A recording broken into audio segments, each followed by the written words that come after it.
This ABC 15 Flash Briefing is sponsored by Sanderson Ford. Straight up. Hi, I'm Nick Saletti here with your afternoon update from ABC15 Arizona. The Arizona Department of Health Services releasing Wednesday's coronavirus figures. The state reporting 975 new cases of COVID-19, bringing our statewide total to just under 234,000. Arizona's death toll inching towards 6,000. Sadly, 17 more people lost their lives due to complications from this virus. Could COVID-19 fatigue be part of a second surge of cases? Health experts warning now is not the time to let your guard down. I have COVID exhaustion. I am just so over this, and I cannot wait for things to get back to normal. With any lifestyle change, we see difficulty sustaining it if it's not sustainable. With COVID-19 and staying diligent may be draining, doctors want to remind people the country is much further along than we were maybe a few months ago. There are more testing options, better treatments, and a vaccine is in the works. Our fall and winter weather usually bring flocks of visitors to the valley, spending big money and boosting the economy. But we've already seen billions of dollars lost in the tourism industry due to this pandemic. The Arizona Office of Tourism says that means more than 100,000 people are out of work as well. There are some signs of hope, though. With the weather changing, people will find new ways to explore and get outside. That's why the office has relaunched their Rediscover Arizona campaign. And that will give people information about travel that they're comfortable with, right? There's socially distanced travel, there's camping, there's all kinds of opportunities for road trips and things like that. And the office should release new statistics in a few weeks, which will start to see if the weather is really helping the economy. We've linked this on a story at abc15.com/rebound. You can always find stories from our Rebound team on Roku, Apple TV, or your favorite streaming device as well. Well, is the COVID-19 pandemic taking a toll on your teeth? We told you yesterday dentists are considering raising rates since people aren't going as much. But there are some other issues at stake. We're seeing an uptick in what I call corona cavities.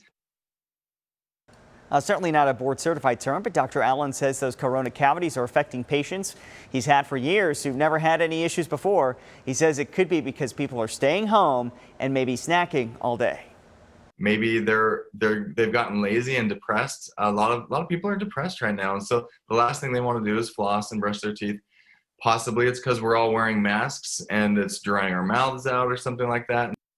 Well, dentist offices are taking extra precautions to keep everyone safe. However, if you're still not ready to get your teeth cleaned, Dr. Allen says watch your diet, pay attention to jaw clenching, and drink lots of water.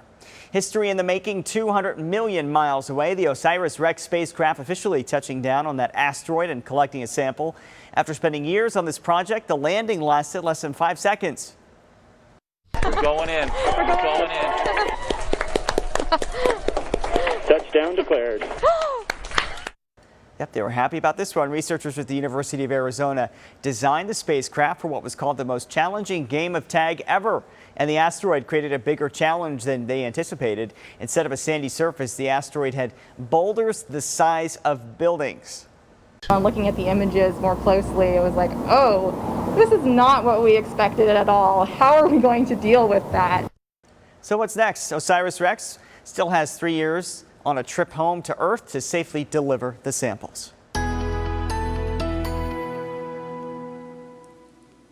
As we look at your most accurate forecast, I'm meteorologist Iris Hermosillo. I wanted to show you that the odds are favoring cooler than normal conditions across our region and across much of the U.S. from Sunday through most of next week. And temperatures are going to be falling significantly across our state. We may even get some rain and snow as we track a storm system that's going to move in Monday, impacting the entire region. So temperatures today in the upper 90s, still pretty warm, down into the low 90s by Friday. We've got a weak disturbance moving through today. That's what's going to help nudge those temperatures down into the low 90s by the end of the week. Then 80s this upcoming weekend, and Monday and Tuesday could be down into the 70s. So another very warm day to get through with highs in the upper 90s here in Phoenix, near 100 at Lake Havasu, low 70s today in Flagstaff, 88 for High and Globe.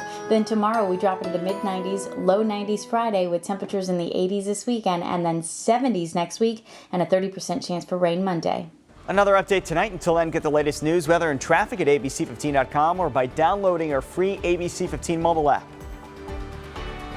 This ABC 15 Flash Briefing is sponsored by Sanderson Ford. Straight up.